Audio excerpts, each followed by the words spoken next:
loving people. Is that an actual cow? He is an actual cow. Pretty bad. So you're not trying to get bigger cow. I read the whole Bible. I read everything. Oh, what did you read? Oh, I read Jeremiah 29:11. That's all you read? That was enough for me. A little bite. And I chewed it and thought it and thought it.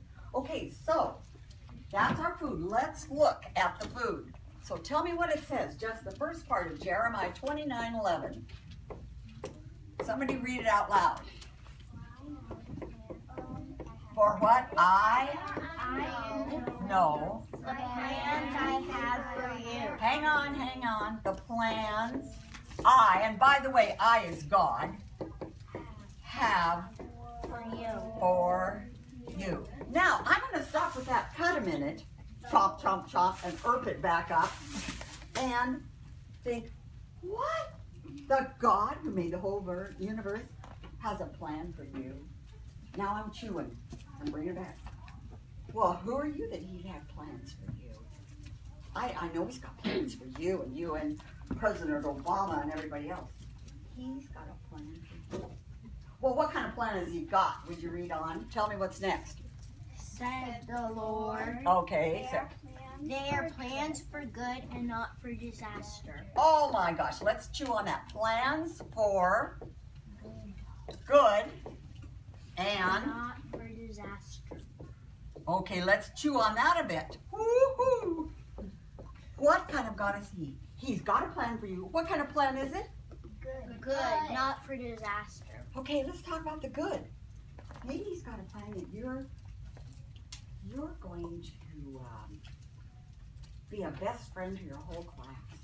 Maybe he's got a plan that you will maybe get to play select soccer. Maybe that's not his plan. But he's got a plan that's good. Does he have a plan for this, for disaster? No. You know what I used to think as a kid, oh, he just wants to be mean to me. He's going to send me a missionary and I'll get sick and die. And he only has hard, horrible plans. I don't want to stuff myself with Jesus. No, he doesn't lie. And he said, I've got plans for you, honey, and they are good. And they are not for disaster. What if disaster comes? They're not his plan. What'll he do with that? Yeah, he'll turn it around for your good. And you know, I've had a lot of disaster in my life. And they were really terrible things. I had little kids and I got cancer and it had spread throughout my body. And I had chemo and I was sick and I was bald for a few years. And I thought, that's terrible. But you know, it's the best thing that ever happened to me. Because it made me eat in little bites and chew it like cutting. You said you got a plan for me? And you said it's good? Whoa, you are some God. Now that's eating the word. That's chewing it over, sucking it. I could suck on that one a long time. I always think, oh, he's got a good plan for you young kids, but not for me. That is not what he said. You don't pay attention to what I say. But if he says it, that's the truth.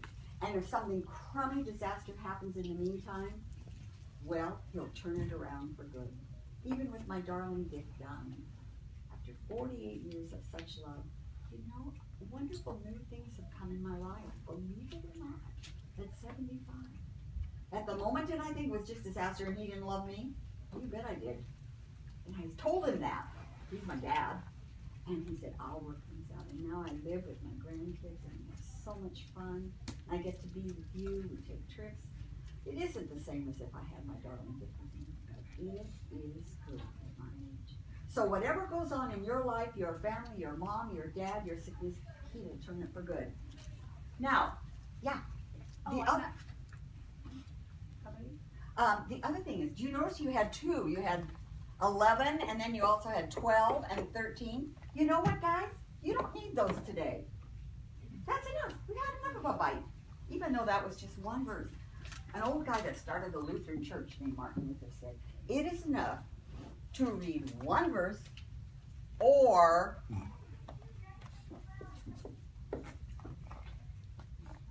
what?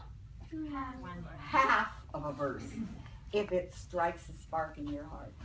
So even if I just read that God has good plans and wanted to stop it, that'd be enough to chew on. And I'll chew on that in math, and I'll chew on that in PE when nobody chooses me, and I think it's a disaster.